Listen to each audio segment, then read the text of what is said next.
You should now be able to see my screen, and we will jump right in. So, a quick agenda for this evening.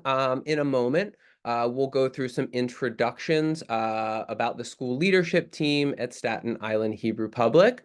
Also, for those who maybe this is your first foray into the school system in New York City, we'll talk a little bit about what a charter school is, just so that you have a full understanding of that. We'll talk a little bit about our school lottery eligibility and what that looks like. And from there, we'll transition to talk a little bit more about what a typical school day looks like for students, a little bit more about our curriculum and all of our different wonderful areas of study. Talk a little bit about our Hebrew and Israel Studies programming. We'll give you a little taste of what that looks like for students. And from there, we'll talk a little bit about our after-school programming. We have a wonderful partnership, and I'll be excited to share a little bit more about that, as well as just, briefly touch on some transportation options, and then we'll jump into some frequently asked questions. And then, like I said, if you folks who have joined this evening have questions, we can run through that as well. So, some introductions first to our school leadership team. Now, unfortunately, my colleague, our interim head of school and chief schools officer, Emily Fernandez, we usually tag team these together. She had a very last second little family emergency come up, so she couldn't be with us this evening. But she is absolutely wonderful. And we have a very robust leadership team at the school. As you can see here, we have a wonderful director of operations and assistant head of school, Miss Tashia. We have a wonderful assistant head of school who oversees our academics and school culture, Miss Ballard. And we also have an absolutely amazing Dean of Hebrew, who is also teaching in the classrooms and teaching our Hebrew, Maura Lulko or Maura Larissa. And so we do have a very, very robust leadership team at the school. And if your family does end up enrolling and is with us last year, you'll get to see many of these folks when you're dropping your children off at the end of the day, and you'll see lots of them throughout the school year. So, that is a little bit about the school leadership team here in the school. And I want to transition next. Like I said, for some families, this might be your first foray into the school scene in New York City, and for others, it may not. But I just wanted to be very explicit about what a charter school is. And so charter schools are tuition-free public schools. They are open to all. So we are not a screen school. There are no admissions requirements. There are no entrance exams or anything like that. But how we admit our students is through a school lottery. We'll talk about that in a second. And so, again, charter schools are going to be held to the same standards, the same high standards, frankly, as traditional district schools. And applying to a charter school does not affect your chances of getting into any other district school, into any other charter school, into any private school. Look, we're all about school choice. And so, this is just another option for you and for your family as you decide, kind of what makes the most sense for next year.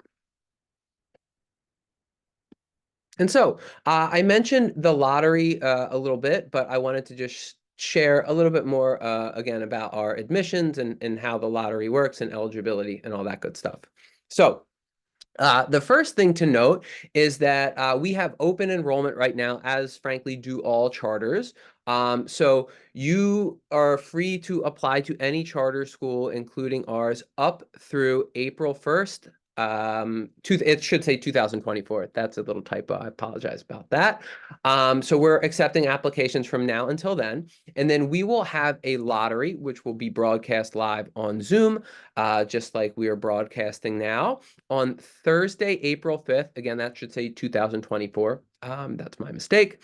And that's when we will hold our lottery. So, our lottery, we do give some preferences, and because we always each year receive more applications than seats available, that is why we hold a lottery.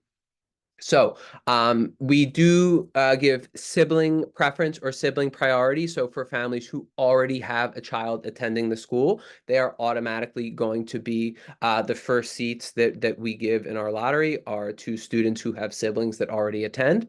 And now in Staten Island, it is a little bit less meaningful because it is its own school district, but we also give preference to families who live in Community School District 31, which is Staten Island.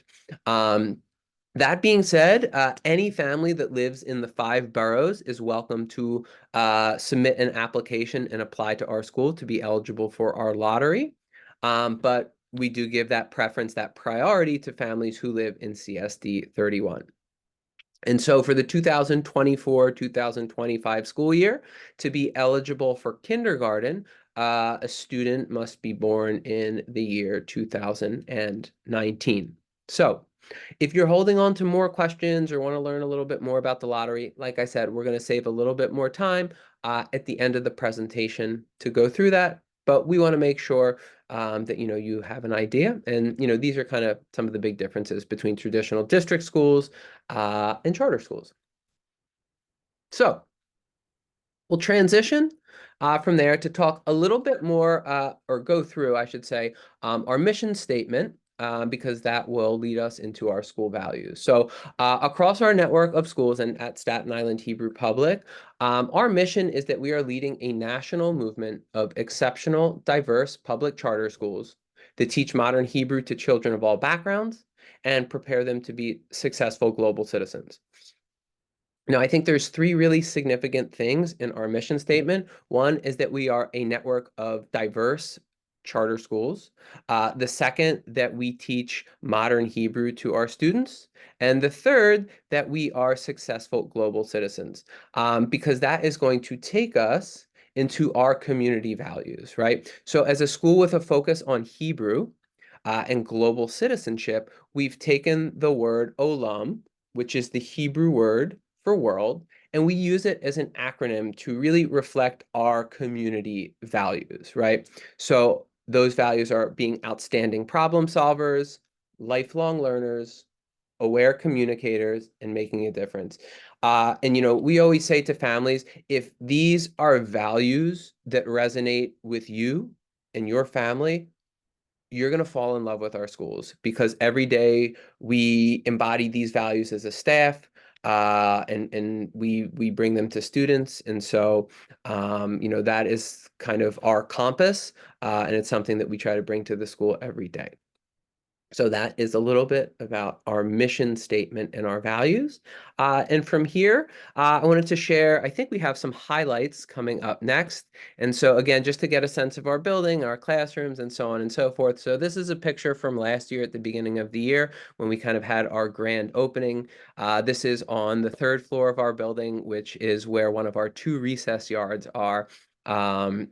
It was a very special day. Our board members were there, the CEO of our organization, lots of local elected officials were there, and it was a really special day. And I love sharing this photo. It was very, very joyful. Um, this is a picture from one of our classrooms from last year. This is Miss Cassius. She's one of our first grade teachers. She's actually out on maternity leave right now, so we are sad that she's not in the building with us at the moment. But again, she is an absolutely wonderful teacher, and we're excited for her to be back with us in a few months. But I like to capture this picture. As you can see here, our classrooms are big, they are bright, they are inviting. And I'll take a second now just to plug. I know we're having a virtual open house tonight, but I don't just want you to hear about it and see pictures. For every family that has applied, we would love for you to come in for a school tour. And if you would like to sign up for one, we do them every month. And I encourage you to check out our website, hebrewpublic.org. And if you make your way to our Staten Island page, there's a big red button in the middle of the page that you can click on to sign up for a school tour date. And if our dates and times don't work for you, we'll be more than happy to find a time that does. So we really want you to come into our building. We want you to see what instruction looks like. We want you to see how joyful our school community is. So that's my quick plug And hopefully everybody that's joining us tonight can jump in for a school tour as well. Oh, this is Miss Belcher's classroom from last year. She is one of our second grade teachers, but again, like I said, lots of joy, lots of happiness, lots of fun each day. And so we always want to make sure that we're getting to capture that for our virtual open houses. So, I'm going to pivot a little bit into giving families a sense of what a typical school day looks like for students. And so, for full disclosure, this is a sample schedule that we share at all of our open houses. So the timings aren't 100% aligned, but it just gives you a sense of what to expect if you do decide to enroll your child at our schools and what a typical elementary school day is going to look like for students. And so every morning, the doors to our school open at 7:40. Students need to be in the building by 8 a.m. We do have a morning meeting each morning, and students can eat breakfast. So we do offer a free breakfast, lunch, and end of day snack. We work with a wonderful kosher caterer who delivers the meals each day, and we reheat them at the school. And so that is certainly an offering to all students. So we'll talk a little bit more about it in a second, but we're typically going to have 2 ELA or 2 literacy blocks a day, which are going to come to about 90 minutes. We're going to have 2 blocks a day of mathematics, and that's going to be split into 2 sections as well.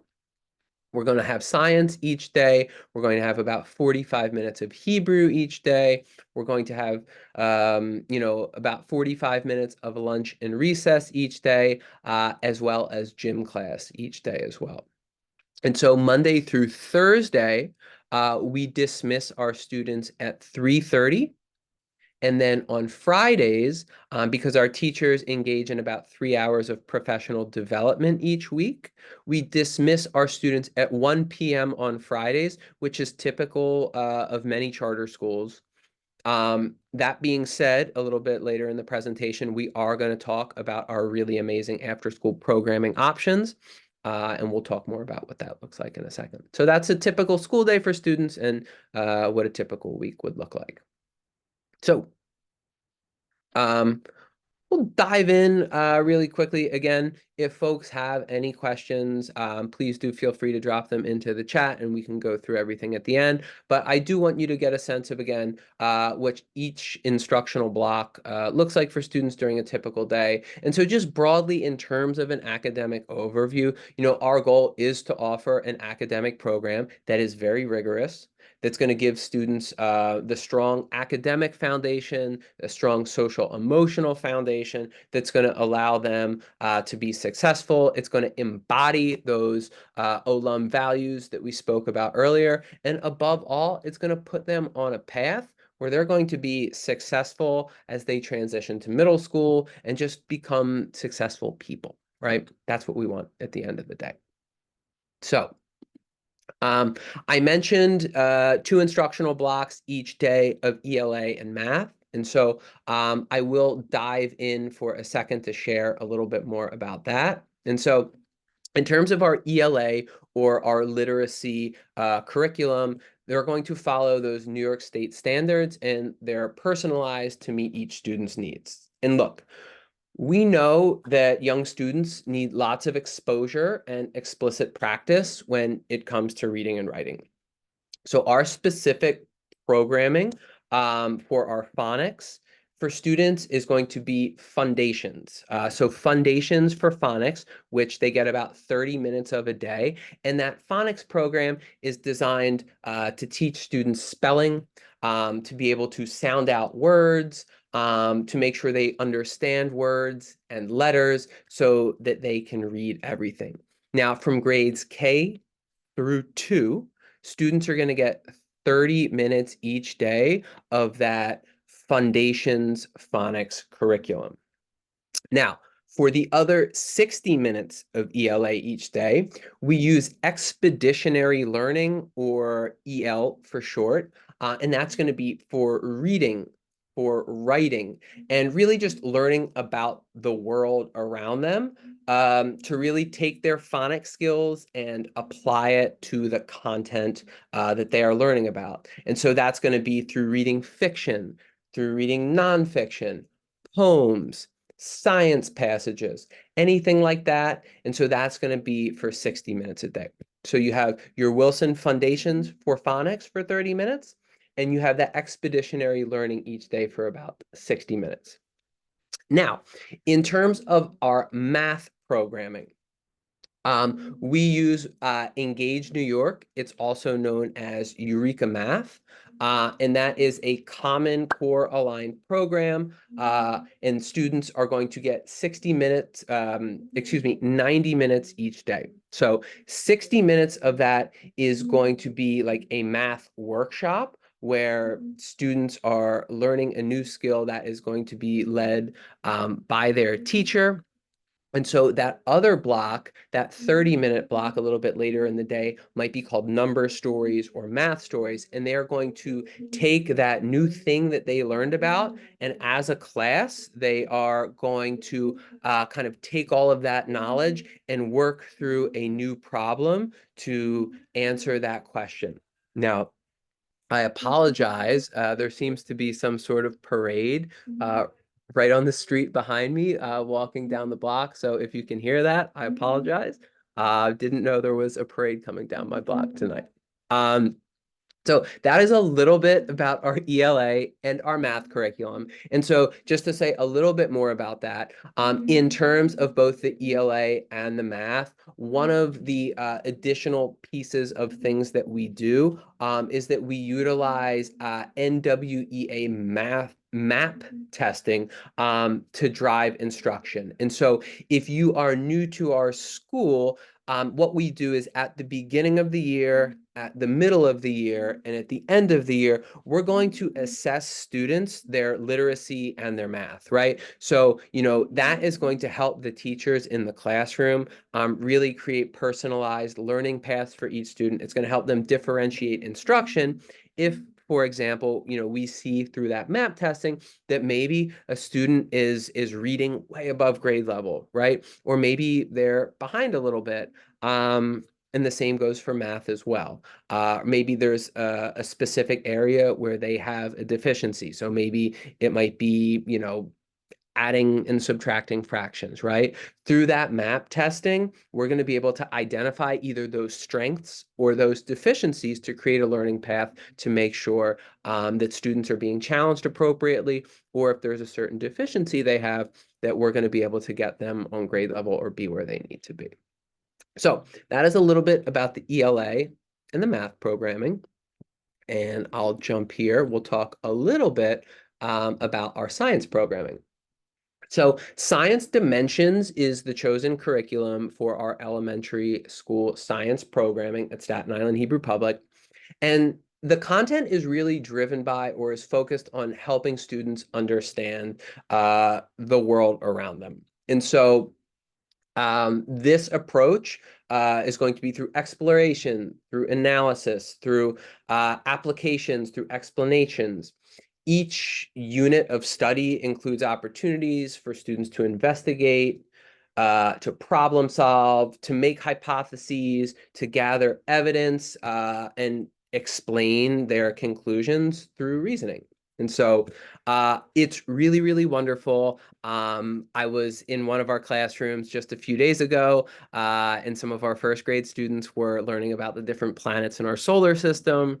I've also seen some really, really cool science experiments where students were making fossils with some bones and with some Play-Doh. So it's very, very interactive. It's very exciting. It's wonderful to see the students get to do experiments. And so I know for a lot of kiddos at the school, it's their favorite part of the day. That's a little bit about the science programming. And I am excited to talk to you next about our Hebrew programming. And so I think this is just one of the most unique things about our network of schools. So each day, from the day a child starts kindergarten through the day they graduate from our school, we embed a 45-minute block of immersive Hebrew instruction. Now, we teach Hebrew using what's called the proficiency-based approach. It's considered the gold standard for learning a second language. And really, it's the fancy way of saying it is just complete immersion Hebrew for those 45 minutes a day. Even on the first day of school, you'll never hear our Hebrew teachers speaking in English to students during those 45 minutes a day. So our programming is taught through songs, through games, through fun, through dance, through play, through just meaningful interactions. And because it's taught that way, it's so wonderful and it's so exciting to see students overwhelmingly, I would say 95% of the students that come to our school, have no previous knowledge of Hebrew. And so it's so exciting to see many of our students go from none at all to after a month of school, they're going to begin having meaningful conversations, and we build in more reading and more writing in Hebrew as the school year goes on. So it's really, really exciting to see. It's so immersive. And so, it would be one thing to hear me just talk about it, but I do have a short video here I want to show you in a second. And I think it does a really great job of illustrating what the proficiency-based approach to teaching a second language looks like. And you'll see a lot of everything I just talked about here. So let's see if we can get the video teed up.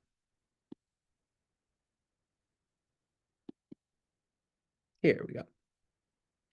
So this video is from a few years ago. And these are kindergarten students in the video. And so the students in this video at this point in the school year had maybe 3 months of Hebrew. So the teacher's not going to be talking very loudly. I'm going to turn the volume up as high as I can, but you'll see some of the hallmarks of the proficiency-based approach.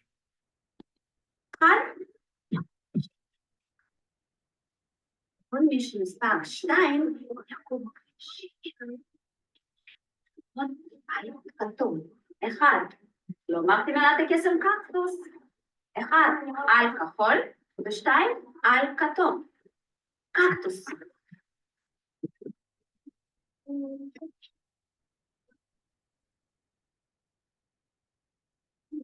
טוב מאוד, אנחנו So this is a really short video, but one of the things I love about it is you can see many of the hallmarks of the proficiency-based approach. One, you notice that the teacher was not speaking any English to the students, but what she was doing was she was repeating her directions, her instructions multiple times. You saw her using hand movements to the students to help them understand, and there was lots of body movement happening, and above all, it looked like it was a lot of fun for students. So this is just a short snippet again. My hope is that you'll sign up for a school tour so you can come and you can see what this instruction looks like in person. But I always like to share this video because I think it's such a good representation of what the proficiency-based approach to teaching a second language looks like at our schools. So I want to pivot really quickly to talking a little bit about some of the support services that we have at Staten Island Hebrew Public. We offer an array of services to meet the needs of all of our students. We know these are questions that come up a lot. So in terms of offerings, across the school, we're going to offer at least one, sometimes two ICT classrooms throughout each of our grades. And so ICT stands for Integrated Co-Teaching Classrooms. So those are going to be classrooms who have a lead teacher co-teaching with a special education teacher. So at all times, you're going to have two staff members teaching. And again, if a student might have an IEP or an individualized education plan, very typically one of the services or mandates that they might receive are to be placed in an ICT classroom, and that is definitely something that we have at the school. So we also offer speech, OT, and PT services. Again, we get lots of questions about this, but we do have some wonderful providers who are going to support students who might have those needs. Additionally, we do have a very, very robust team So we have lots of reading interventionalists, math interventionalists. So some students might be mandated to receive something called SETS, or special education teacher support services, to maybe get a little extra targeted support with learning math, or again with their literacy or their ELA. And so these are also services that we have at the school. We do have paraprofessionals that support some of our students, and we have a very, very robust mental health team at the school, and a really wonderful social worker named Miss Romina, who supports lots of our students. So, whether a child, might be mandated to receive counseling, or, you might just feel like they would benefit from it, we do have a wonderful mental health team at the school, and that's something that's really, really wonderful that we offer. Now, additionally, we serve students who, English may not be their first language, and so we do have a very, very robust ELL or MLL team to support students who are learning English as a second language. We have students who come from Chinese-speaking homes, Russian-speaking homes, Ukrainian-speaking homes, Spanish-speaking homes. We have a very, very diverse community at the school, and so if English isn't necessarily the first language that a student speaks, we definitely have the support structures in place to help get them where they need to be. So another really, really important one, and it's something that we're so excited about at the school. We have a wonderful partnership with the JCC of Staten Island, and so we do offer wonderful after-school programming. So we offer it 5 days a week. So Monday through Thursday, when we dismiss at 3:30, JCC staff do after school on site in our building, and that runs from 3:30 all the way up until 6 p.m. if you need it. Now, as I mentioned earlier, at Staten Island Hebrew Public on Fridays, we have a 1 p.m. dismissal. And so if the 1 p.m. dismissal doesn't work, you know that you're still working. um, our after-school programming begins at 1 p.m. and runs till 6 p.m. on Fridays. Now, the programming is a little different on Fridays because the JCC will pick students up at school, and they will actually bring them to their location on Manor Road in the middle of the island. And that program runs from 1 to 6 on Fridays. And the after-school program is really, really wonderful. They give students snacks. There is some homework help. There's arts and crafts. There's some fitness time. So it's really, really wonderful. We've gotten lots of positive feedback from our current families about that. Um, and so if you do want to do the program 5 days a week, it comes to $300 a month. And then it is prorated so that for every fewer day you do it, they knock $50 off that cost. So if you only want to do the Fridays because you know that 1 p.m. dismissal might not work for your schedule, the cost is $100 a month. And the JCC does have lots of scholarships available for families who might need that. And so it's a wonderful program, and we've gotten lots of positive feedback these first 2 years partnering with the JCC, and it's a partnership we're excited to continue. So, just to continue to share a few important things for families as you're kind of thinking about what's right for you, I want to talk briefly about transportation. So we do partner with the Office of Pupil Transportation. That's part of like the DOE to offer bus service. So just a few pearls of wisdom here for everybody. So this is a partnership, so we do work to offer this with families. Ultimately, it is the DOE who determines which students are eligible and where the bus stops are. Unfortunately, the school doesn't have anything to do with that, but it's just really based on how close or how far you live from the school. So if you're really, really close, you may not be eligible. And if you live very, very far away, you are not eligible or may not be eligible. But what I will share with families, because we get so many questions about this, um, every student or every family who has expressed a need for transportation, one way or another, we have found them bus service to make sure that they have a way to get to school and a way to get picked up. So, if that is something that is important to your family, it's something that we definitely offer. And every student that we've enrolled at the school, if bus service is something that they need, we have been able to make it happen one way or another. So, I want you to leave this evening knowing that. And then the last important piece to share about the transportation services is Monday through Thursday, the buses leave the school at 3:30. Fridays, they leave and take students home at 1 p.m. So if you're doing the after school programming, parents are the ones that are responsible for picking their students up. There's no bus service if you participate in the after school programming. So, that is a little bit about our transportation. And I just wanted to talk briefly about just special events and kind of family engagement at the school. Look, we want to build a joyful place for our students, for our families. So throughout the school year, we're going to do fun assemblies for kiddos. We're going to have fun spirit days. I know we have in a few weeks coming up like a sports day where you're going to get to dress up as your favorite athlete. We do book character day.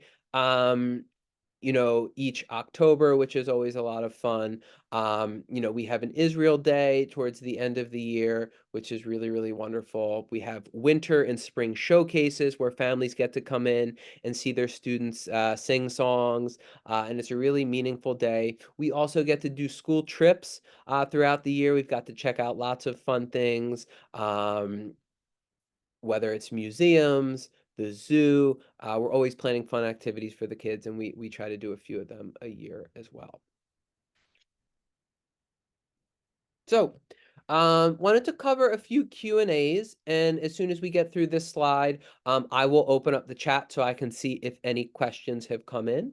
And so, like I said before, I do encourage you, if you have any questions or maybe something I didn't talk that much about, happy to try to share a little bit more information. So, in terms of classroom size, we know that's a very important one. That one comes up a lot.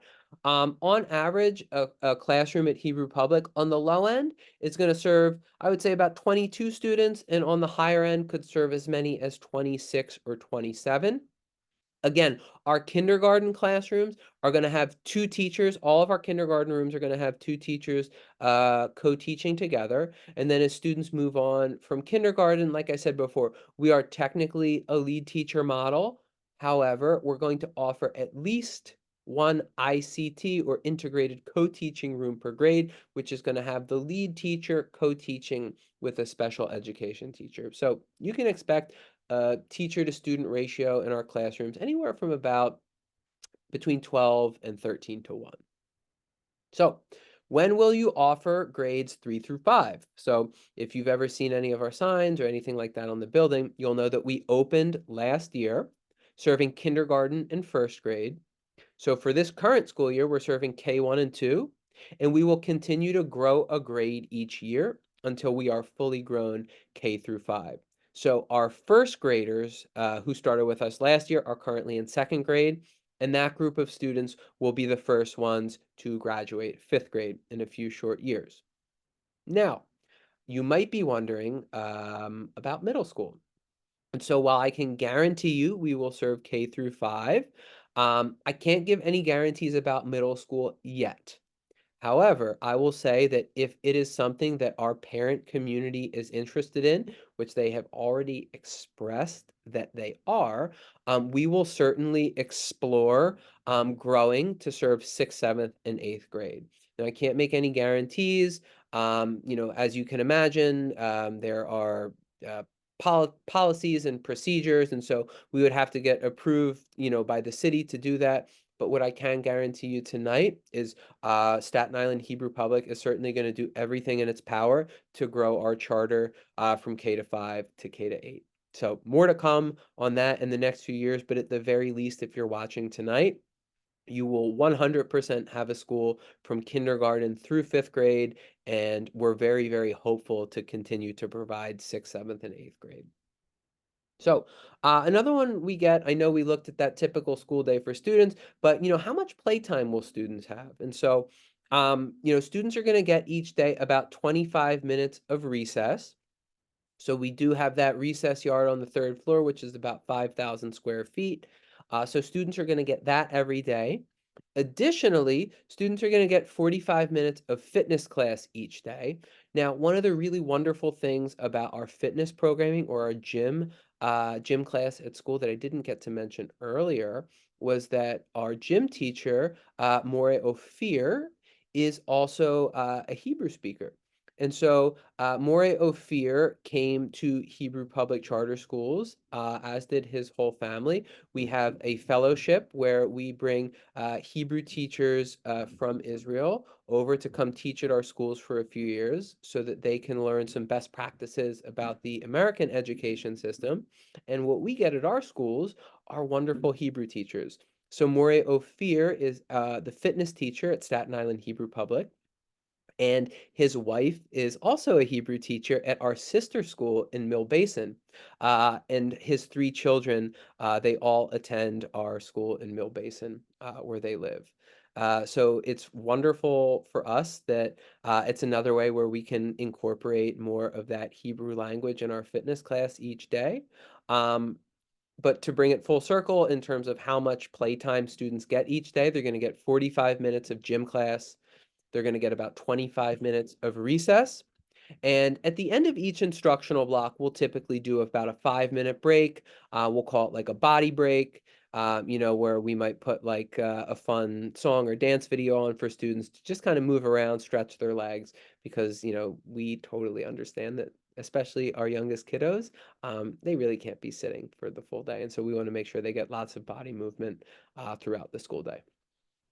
So, school nurse, we have a nurse in the building, a Department of Health nurse, and she is with us for the entire school day from 8 a.m. till 3:30 p.m. each day. So, want to put your mind at ease about that. And another question that we get often is, my child doesn't speak Hebrew. Is that a disadvantage or is that going to hold them back? So, like I said before, we're a public charter school. We are open to all families overwhelmingly. Um, I would say more than 95% of the students that start with us, they don't come, with any Hebrew at all. So that is certainly not a disadvantage. Many of our students are starting in a place where they are beginners, and that is not a disadvantage. It doesn't hold them back in any way. The wonderful thing about that proficiency-based approach, which is how we teach Hebrew, it meets students where they are. And so, we're not going to hold any student to a different standard, if they're just beginning, their Hebrew with us versus maybe a student who is a heritage speaker or speaks at home. So, that's a little bit about that. And so I'm going to flip to this last slide here, and then I will open up the chat so I can see which questions came in. And so just to go over again, if you have any questions, or things that you would prefer to reach out to us about, feel encouraged to reach out to us at admissions@hebrewpublic.org. We'll get back to you as quickly as possible. And for families that are joining tonight that maybe haven't submitted an application yet, we encourage you to do that as soon as possible. Again, we are a public charter school. The only way you can get into the school is by submitting an application and being in our lottery. And so you'll need to submit that application by April 1st, 2024 to be eligible. Any applications that come in after April 1st are going to be moved to the bottom of the wait list. And so, we don't want to see any families miss out on that because they forget to submit an application. And like I said earlier, our lottery date is going to be Thursday, April 5th at 10 a.m. If you've already submitted an application, you'll get, lots more notifications about that date. And if you would like to watch it live, you're more than welcome. That being said, you don't have to watch it live. Everything is computerized now and it's all digital. So the second the lottery ends, we press a button and you'll be notified whether your child has received an offer of enrollment, or if they didn't receive an offer on the day of the lottery, you'll receive your waitlist number right in that moment. So those are some important things, and I'll finally just reiterate one more time for everybody joining us tonight, and I see lots of folks on the call. We don't just want you to hear about this virtually. We want you to come into our building. We're very transparent about that. We want you to see what instruction looks like. We want you to see the joy that happens in our building each day. I feel like not every school wants families in the building, but at Staten Island Hebrew Public, we really do because we know once you see what a school day looks like, once you see our classrooms, once you see our teachers, once you see what instruction looks like, you're going to know that this is the place for you. So, let me open up the chat here to go over a few things. So I think most of the questions that came in are kind of things that we went over during the presentation. How do you choose whether they take gym, art, or music? That is a great question. So talk a little bit more about that. So this is our second year. So how we do it right now, students get fitness every day with our gym teacher, More Ophir. Now, in terms of the art or music programming, because that was a sample schedule, a lot of that art or music programming for now, because we're such a small school, is going to be led by the teachers in the classroom. So incorporating art programming or incorporating some music programming into that typical school day. So we don't have a dedicated art or music teacher yet. However, because we're a growing school, next year we will serve K1, 2, and 3. As we continue to grow each year and our budget grows, those are things that we will be able to offer to students and have that dedicated teacher. So as we move forward, we're very, very excited that we'll be able to do that. But for this year, the students are going to have 45 minutes of gym each day, and then the art and the music programming is going to be incorporated through our Hebrew programming. It's going to be incorporated through potentially like a science block or throughout the school day with their teacher in their classroom as well. So that's how that's going to happen. But as we continue to grow, we will have dedicated art and music teachers to support instruction. So, do you offer special education classes? And if so, what does that programming look like? So, I know we talked about that a little bit, but in terms of like the special education's offering, like I said, we have a very, very robust team at the school. And so, if a student comes to us, maybe already having an IEP or an individualized education plan, I'll kind of go back again. So we're going to offer for all grades in the building those integrated co-teaching rooms, those ICT classrooms. We have OT, PT, speech providers that are going to support students who might need that. We have a wonderful social worker for any students who need counseling services or things like that. Again, just for full transparency, because we always want families to be able to make the most informed decisions about what's best for their family.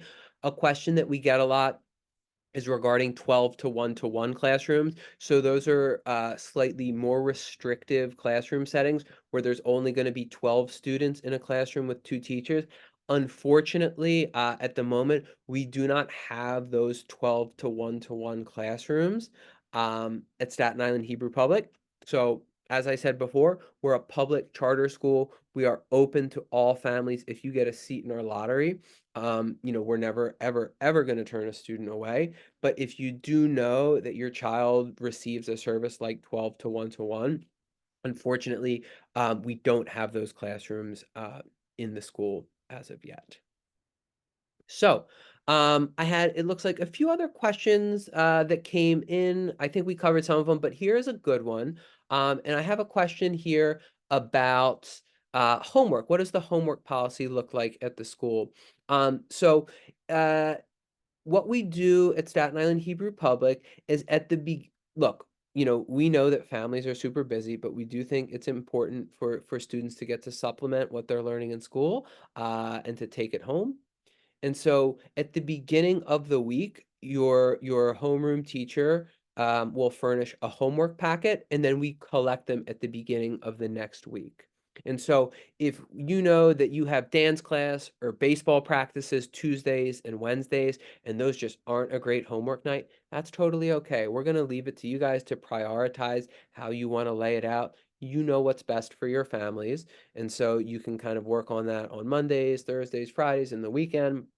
So whatever works best for your family, but we disseminate them every Monday, and then we collect the previous week's packet every Monday. And that's how the homework works at the school and seems to work well for students. Um, and so, yeah, I think those looked like the questions. I see one other one that says, "What does our academic calendar look like?" And that's a really great question as well. So broadly, we are, I would say, about 98% aligned to the district schools in terms of holidays. And in terms of major breaks. Look, we know you might have older children, maybe they go to a different school, and so we wanna make life easy for families, and so all of the major holidays are gonna be aligned. There could be days throughout the year where maybe we have school, but traditional district schools might not. So, for example, on election day, that is a school day for us, but I know, the DOE is out. There's, like, Regents Day, where the DOE might be out, but we are in school. And so I think we have 181 school days, but there could just over the course of the year might be 1 or 2 days, where it looks a little bit different, but broadly, just about everything is going to be aligned. So unless any other questions come in right now, I think that we have covered really just about everything. And so, look, I hope that everybody was able to learn a lot about Staten Island Hebrew Public. I will reiterate and continue to plug. We would love to have you come in for a school tour. You can sign up at our website, hebrewpublic.org. If you have any questions or things that you'd prefer to talk about offline, we're always available. Reach out to me at admissions@hebrewpublic.org. And I just want to say again, thank you all so much for joining us this evening. We are so excited about Staten Island Hebrew Public. It is the newest school in our network, and we're very, very excited to hopefully have everybody join us next year. And, if you feel like this is the right place for your family, we're going to do everything in our power to make sure you get enrolled for next year. And so one question come in, I talked about it a little bit earlier. Do you take kids on field trips? And the answer to that is yes. We take kids on students on trips a few different times throughout the year. Staten Island's Children's Museum, I know we did last year. I think we went to the Staten Island Zoo. And so we definitely do things like that, and we try our best to make sure that they are connecting to the curriculum that students are working on. And so that is absolutely something that we do as well. So, like I said, I want to respect everybody's time. I hope that you have a wonderful rest of the week. And to those who are celebrating right now, we want to say happy holidays, or in Hebrew, we would say Chag Sameach, and we hope that you have a wonderful rest of the night. And please be on the lookout because I will be sending everybody lots more newsletters because we will be having some fun family events coming up in the next few months for all of you to get to know some of our current families, staff, and other future Staten Island Hebrew Public families together to do some fun arts and crafts activities, and just to come to the school to get to check everything out. So be on the lookout for that. And otherwise, again, my name is Roger Katz, Director of Student Recruitment and Enrollment. I hope that you have a wonderful rest of your evening. Bye-bye.